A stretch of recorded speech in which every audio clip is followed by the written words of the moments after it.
different types of birds that we're going to get to see fly. Because each one of the different birds that we're going to see fly has a very different lifestyle. And that different lifestyle lends itself differently to each different bird. Each different bird is going to have a different way of surviving in order to be successful out there in the world. And so the first bird, it looks like on its way across the field right now. This is a bird native to the desert Southwest. So Texas, New Mexico, areas like that. So you'll definitely notice a lot of colors, good for blending in a desert environment. Dark reds, dark browns, things like that. This is a bird called a Harris hawk. And the Harris hawk is very similar to birds that we have here in South Carolina, like the red-tailed hawk and the red-shouldered hawk. Big birds, big, broad wings, good for moving to the next hunting ground, getting up in the air, flying fairly easily. It doesn't take all that much effort for this bird to do the flying that it needs to. Those big, broad wings help this bird to be able to do that. Very similar to the red-tailed hawks and the red-shouldered hawks. Long, broad wings, good for moving a lot of air and getting up in the air and soaring to the next hunting ground, or moving a lot of air when you're needing to fly. So similar to birds that we have here in South Carolina, but they live in a very different world. This is a desert bird. So first of all, already we're seeing some colors that are good for blending in that desert light. So browns and reddish browns. You see any colors that might not be the greatest for blending in the desert environment? White. White. A white stripe on his tail there, a white band on the tip of his tail, and a white rump patch. So white's not a great color for blending in the dark desert.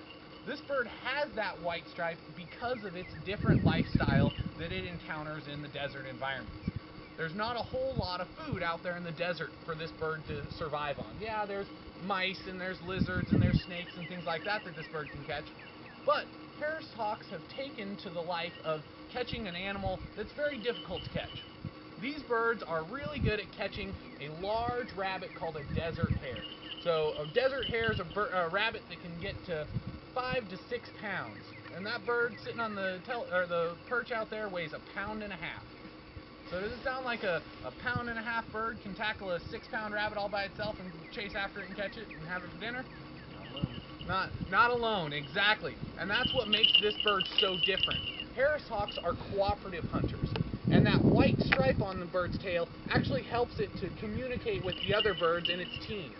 So when this bird goes to chase after a rabbit, and the rabbit makes a hard right-hand turn, this bird flares out its tail and makes that hard right-hand turn, and that tail spreads out, and all the other birds can see that white patch.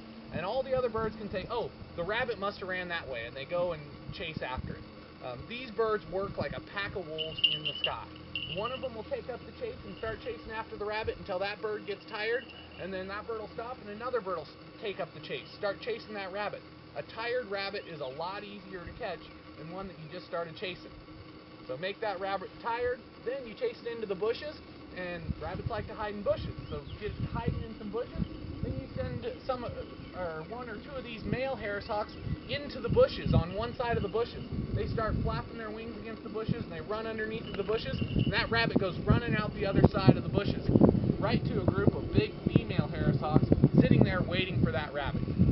These birds are cooperative hunters, and it's very important because a rabbit that size is not an easy meal to acquire in the desert environment.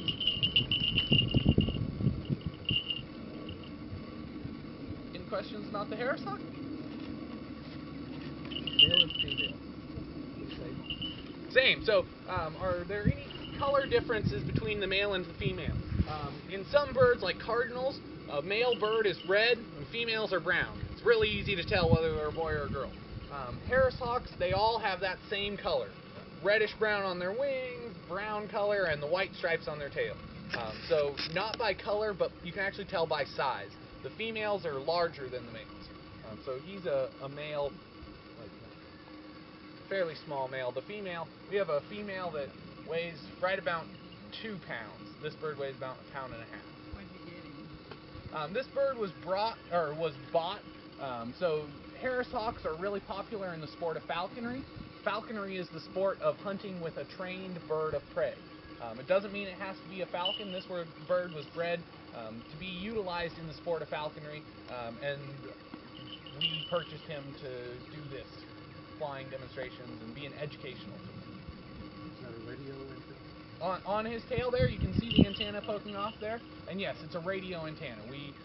This bird is free to go wherever he wants to go, and if he gets scared and decides he's going to take an unauthorized field trip and go and hide in the trees from all you big scary people, we want to have a way to be able to go and locate him. So that's a radio tracking unit that we have a receiver, and we can go chase the little beep that it makes.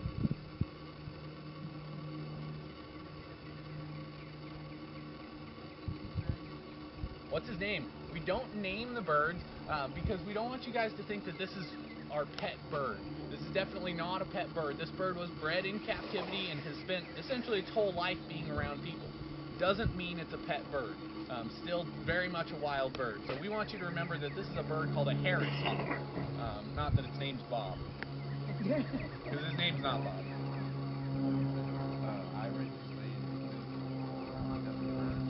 The ridges over the eye are actually a lot of the daytime hunting birds have that ridge over their eye. It's like a built-in baseball cap. This is a bird spending all day looking for things in a desert environment. Eagles and hawks have that big ridge over their eyes to protect their eyes from the sun. Falcons actually have a different adaptation to help them with the sun. They don't want those big ridges sticking out over top of their eye because that slows them down and creates extra wind resistance. They actually have black streaks underneath of their eyes, like football players put a black streak under their eye to cut down on glare. How long did it take to train this behavior? So all the behaviors that you've seen so far from this bird are all fairly natural. The most unnatural behavior is being around you guys, flying around people, and that's one of the hardest things to train these birds to do. These birds are fairly cooperative and easygoing in that kind of a thing. 2 or 3 weeks of being around people and being in this kind of a situation gets them used to it, and then a couple weeks to get them flying around. To really be doing everything that we want them to do, sometimes it takes a little bit longer, and some birds are easier to train than other birds, but Harris hawks are fairly easy in a month's time or so. What do you feed him out of the bag? He's getting beef bits. So this bird wouldn't go out and catch a cow and eat it for dinner, but beef bits are easy to cut up and they're easy to hold on to, and they don't look bad when you put them on the glove, and so we give this bird rewards of beef bits, but that's not all this bird needs to eat. This bird needs to eat a whole mouse or a whole quail or some sort of a whole animal. So he's getting little tidbits, we call them, as he's flying around, but he'll get his whole meal when he's done for the day. If he does a good job. Well, we'd like to think that, but we do have to feed them. So we just hope that they do a better job tomorrow if they don't do a great job. So. Why do we have a bell on him? The bell has the same purpose as the radio tracking, only in a closer environment. So if this bird does take a field